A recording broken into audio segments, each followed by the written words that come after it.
Hey, hit that subscribe button now. You're going to like it. Well, welcome to the Luke Branquinho Show. Today's guest is a kid that I watched grow up. I spent a lot of time on his family's place. His granddad, Jimmy Powers, was a dear friend of mine. Sam Powers, how are you doing today, bud? Doing great, Mr. Luke. How you doing? Doing good, man. Seeing you sit in that office right there with your granddad's picture behind you, I mean, you're a spitting image, and it brings back memories of when you were a young kid, and I'd sit across the desk from him, and we'd enjoy a cup of coffee. I'm sure sad to hear of his passing. That guy, had so much to do with the rodeo industry, and he had a hand in so many people's careers. He gave his life to it, not only to the Cowboys, but the association as a whole. Yeah, and he mounted so many cowboys on the back of great horses, Yellow Dog, Scooter, and he was a great horseman, but always had great horsepower for steer wrestlers to get on. Yes, sir, and from Jason Miller, Dean Gorsuch, Olin Hannum, Joel Hazen, Wade Sumter, Kenneth Lewis.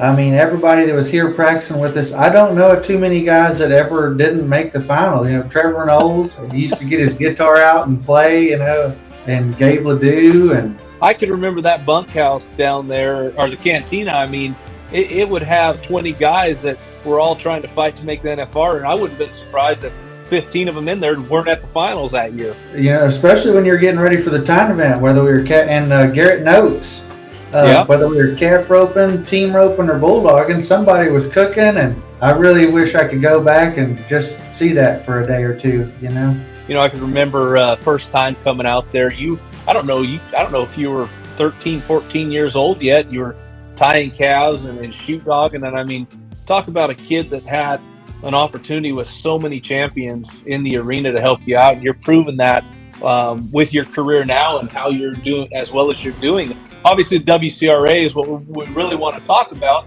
You won that $25,000 Reliant Ranch VRQ point bonus. How cool was that to be able to have that, on the back burner right now? Sir, it was really tough while I was doing it because I knew that I had to win to get it. Thankfully, I had a great friend and a great hazer hazing for me, Matt Reeves, and he's really aggressive. And we weren't there for second ever. And I know it sounds crazy, but as a person, you want to do good. But and I'm sure having somebody that's behind you and doing it there with you, that really pushes you to do your best, I think. I talk about traveling partners, obviously, all the time with young kids. You have to have a consistent group of guys that are always there pushing you because you're pushing them. And, it's a competition to be the best, but it's also a brotherhood to make each other be the best. And one thing, sounds like you're saying Matt Reeves is that competition and that friend for you. Bulldogging, I don't know that there isn't anybody that I couldn't walk up to, especially you or any of who's ever at the slack or the perf. And if I needed help, I don't know too many guys that wouldn't help me sit and talk about a run or do anything for you. Well, and that's the best part about the rodeo cowboy way of life, I think. And like I said, you got to experience at such a young age with Pops hauling horses around and being with him and being around, and your dad H and everybody that came in. Hell, you were around Steve Duhon for so many years, when Steve was being in the arena successful. Yes, sir. Steve's my hero, and I can't remember a day, being there without him. And he taught me how to bulldog, started me out, and has always helped me and been a major factor in my life. And you guys were too. I think we could sit here for a couple hours and just name off people that have helped me. I've been extremely blessed, and I'm very grateful and never afraid to show that. And I'm just hope that it keeps going on. And now I'm putting on a shoot dog in school, helping kids. So it's really neat to have everybody back down there. And I'm just thankful to be where I'm at and who I am, and feel like everything's good at home now, and maybe I can go and try to make the NFR. For a while, the mental discipline and the physical shape, I felt like you needed to be older. Obviously, everybody's not Tyler Waggus back. He's really great. He's a 4-time world champion, but he's a freak athlete and a very, fierce competitor. Not everybody gets that go, but I'm happy and ready to start. Everything's good at home now. The last 2 years I didn't leave because Granddad was sick. And yes, sir. Well, yeah, and you got, when he was sick, you had to stick around, take care of things. And now that he's, passed and in a better place, you can get all your ducks in a row and get set up for what you need to do to accomplish your goals in life. And you know that he's going to be looking down at you just as proud as can be, knowing you're setting yourself up for that success. You mentioned Steve Duhon, and Dustin is a dear friend of yours. You guys grew up, and did everything together, didn't you? Yes, sir. Not only did Steve help me out in doing something I love, he also gave me my best friend. There you go. Sam, how important was it to you last year, knowing that you weren't going to be able to rodeo as hard as you were with everything going on, but to be able to go to what rodeos you did and being able to nominate the WCRA events? And why is it a lot of people aren't going out there and doing it, do you think? Sir, it's the biggest thing that's ever happened in my career in 2 days, I guess you would say, minus the fact of going to the other 2 big rodeos. But like I say, this is the biggest thing that's ever happened in my career. They take everybody, and it's like going to the practice pen. All you have to do is nominate. I really don't know why. They pay great, and it's a good association. To me, you're just shorting yourself on money, Join the WCRA for the next stop of the Triple Crown of Rodeo, May 10th through the 13th, 2023, for the Buccaneer Days Festival and Rodeo, Corpus Christi. The world's best rodeo athletes converge on American Bank Center on the beautiful Corpus Christi Bayfront and compete for their share of over $500,000 of rodeo payout and the $1 million Triple Crown of Rodeo. For more information, visit WCRArodeo.com.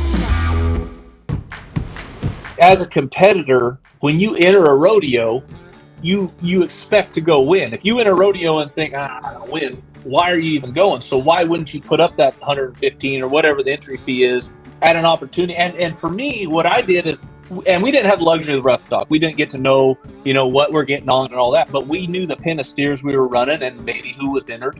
So you could game plan and set that up to know which ones you want to put yourself down for WCRA.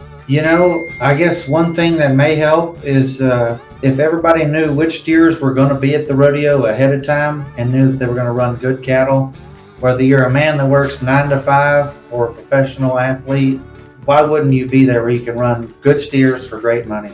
Yeah, giving yourself another opportunity. I know they have 3 events, the Corpus Christi, the Cowtown Cowboy Christmas. You're already traveling to the rodeos you're nominating, so it's not, you take that out, you're just traveling to those 3 major events. And then on top of that, if you win all 3, like we've seen R.C. Landingham win the Triple Crown of $1 million.